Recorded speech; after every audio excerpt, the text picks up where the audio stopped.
โอ้หมดเวลาแล้ว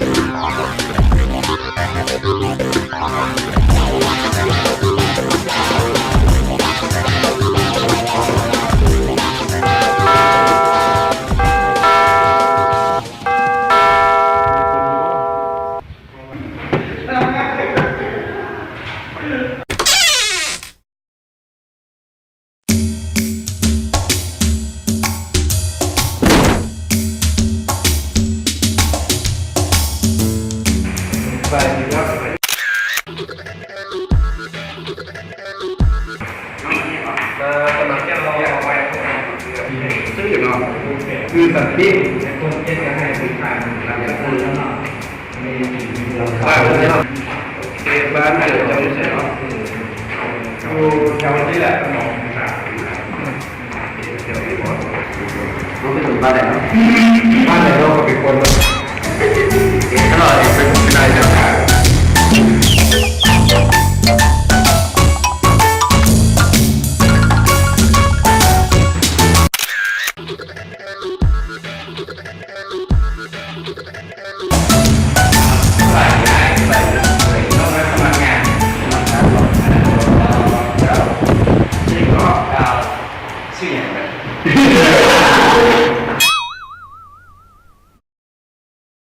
โดยน้องเสือ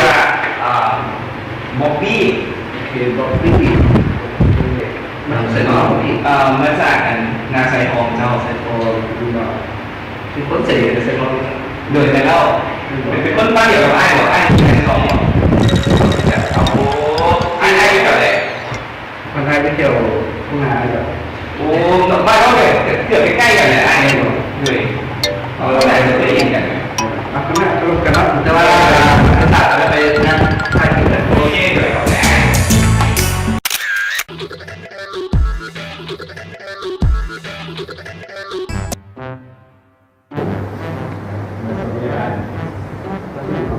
เกาหลีสาธุเขาของเกาหลีไอ้เห็นว่าเกาหลีไปดูแล้วไปอีกนะเกาหลีนะโอ้ยมันยังเกาหลีโอเค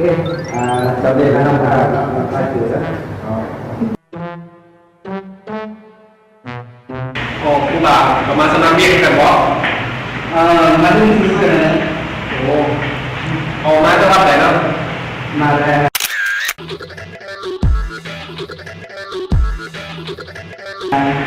มาทำซ่า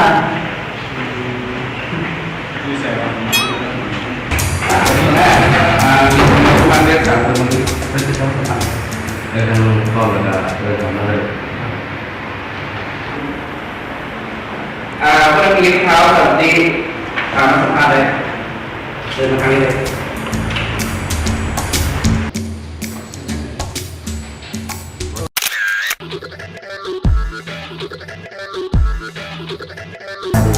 เอาคนมาน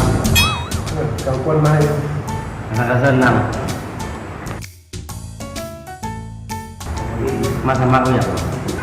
เนี่ยแล้วเอาเอกสารของเรา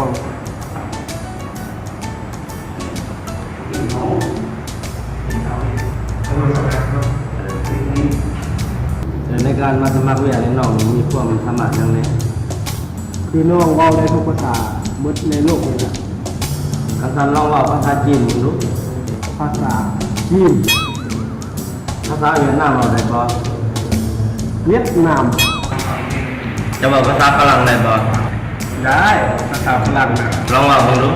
ฝรั่งแล้วการทำลองว่าประโยคนึงปฏิธรรมจะเขียดโดนน้ำดังต้องจะที่ว่าจังไดเจ้าเสือการทำปฏิธรรมจะอีกประโยคนึงเขียดโดนน้ำแล้วผู้ขึ้นลองว่าบ่ผู้เอาเราเสือพอได้อยู่เนาะถ้าท่านจะอยากมาสมัครเรียนในตำแหน่งอย่างตำแหน่งประธานนั่นแหละของเจ้าน่ะมาสมัครในตำแหน่งประธานเจ้าคาดหวังจะได้เงินเดือนเท่าไหร่ประมาณ10 ล้านเนี่ยโอ้มีที่พ่อเหรอโอ้ยังขอได้เยอะนี่ไปนี่นะจะมีเงินพ่อให้เจ้าก็ ท่านลองแนะนำตัวแล้วก็เล่าเกี่ยวกับคุณสมบัติของเจ้าเบิ่งว่ามีหยังแน่ น้องจะเท่าสันติอยู่บ้านดงโพสีเมืองไซธานีหาก็ได้25 ปีน้องเรียนจบปริญญาตรีที่กายนี้สาขาที่น้องเรียนคือเคมีครอบครัวน้องมี5 คนพอดีมีอ้ายชื่อว่าสำลีน้องชื่อว่ารัศมีพ่อชื่อว่าตู้สีและแม่ย่าชื่อว่าตู้มีรถที่มักก็คือโพลารี่น้องเกิดอยู่พงสาลีแต่ว่าอยากให้มีแฟนก็อยากคือคุณมีลูกที่มักคืออยากให้คือมีน้องเป็นคนใจดีบ่มักกี่ทีบางเทื่อน้องก็ให้ของฟรีๆยามว่าน้องมักเบิ่งทีวีเพราะมันม่วนดีกีฬาที่มักก็คือตีขี้เอาแล้ว ข้อยคิดว่าเจ้าควรหยุดเพียงเท่านี้ในทางที่ดีเจ้าควรออกไปจากนี้คนบ้าก็สมัครงานก็มี One off by Japanese. เอาสันติมาทำงานกันแล้ว